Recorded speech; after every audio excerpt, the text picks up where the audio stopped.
What's up, guys? Just my thoughts on Snowpiercer. So, did you know that it's a South Korean movie? But hot damn, could have fooled me, Johnny. Let me start by saying that science fiction, love it already. Post-apocalyptic science fiction, I ain't going anywhere. Post-apocalyptic science fiction about the wealth gap, whose themes mostly pertain to today's socioeconomic structures, you can't pay me not to watch this film at this point. But did they execute? An attempt by humanity to save the Earth from global warming ends up freezing the planet into an inhabitable rock of ice. Presumably, the only people left on the Earth exist on a train that for years have been circumnavigating the globe non-stop. This train, in turn, becomes a microcosm of the world of today. The slums and its inhabitants live in the back of the train, and they're left to eat protein bars made of bugs and insects. It's nasty. And in the head of the train lives the dictator of the train, or the guy who runs the train, whatever. He made the train. And in the middle, well, I can't tell you, but it gets crazy, trust me. So we're in the eyes of Chris Evans' character, and he leads another, because all the previous rebellions have failed, so he leads a rebellion to free his people from scrutiny and prejudice, and they're fighting for, proper food, living space. They're all crammed there in the back, injustice, you name it. And they know for a fact, you just know that in the front of the train, they're living all good, and it ain't crazy like it is in the back. It ain't dirty. And so, and these people, they keep coming to the back and taking their children and killing them, and all they feed them is these nasty protein bars. So whatever, right? So basically, as they fight their way to the front of the train, answers come their way, and all they want is the ultimate answer, and that's the ultimate solution to their problem. I love this movie. I didn't see it in theaters, and I'm ashamed, actually, I didn't. But I blame lack of promotion. But it's not a Hollywood film, it's a South Korean film, so I understand that it didn't get promoted and advertised. So I was told by a friend, actually, before I picked it up.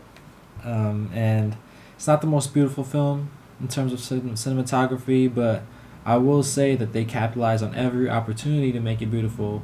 Because for one, it takes place inside of a train, so there's not much to do, but when you get to the middle of it, you'll see what I'm talking about. It does get really nice. And it's an action film, and it's an action film that does it the right way, because the action's not like over the top. It's not histrionic like most Hollywood action. None of the violence is glorified. War is brutal, war is savage, and it should only be done as a last resort. Violence in vain is what they're trying to fight against. They want to win their freedom because these people are prosecuting them for no reason. And so it makes sense that violence is represented this way as not a good thing, but it's something that they have to do.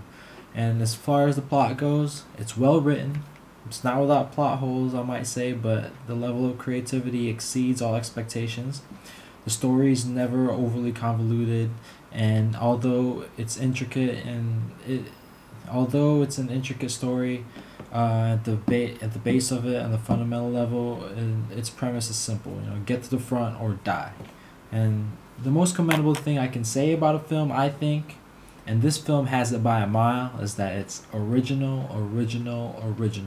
I've never seen a movie with a plot such as this one, and the way humanity and society is illustrated within its realms. This realm is to be commended. And as far as the acting goes, it never falls short. Who wouldn't root for Chris Evans, right? And Jamie Bell and much of the rest of the cast do not veer from their typical roles. But I must say that it's some of their best performances, if not their best performances, that I've seen them in so far. Jamie Bell, Octavia Spencer, John Hurt. I haven't seen much of his stuff. He's old. And Ed Harris.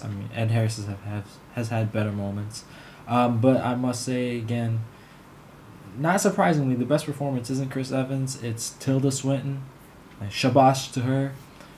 Love to hate her in this movie, and I love her for it. It's a perfect film. Everything I want to see in a film, this film has, no doubt about it. It's a movie I wish I made. Unfortunately for me, it falls short of a perfect score. just because for a perfect score, I need not only to see perfection and craft, but movie magic.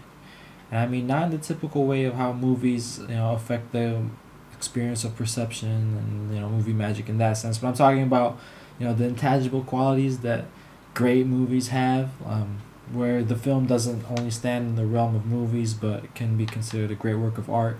This is not necessarily that. I don't want to be so quick to judge.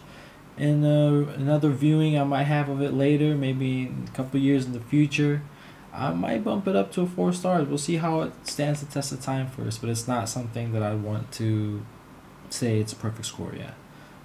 Just because it's something to do with the pacing, but it's not. It's not. It doesn't matter. That being said, go watch the film. I think you'll love it. Great action, original, and you won't see another movie like it. At least not these days. I gave it a 3 out of 4 stars. Falls short of a 4, but only due to what I think a 4-star movie should be. Just a thought. See you later.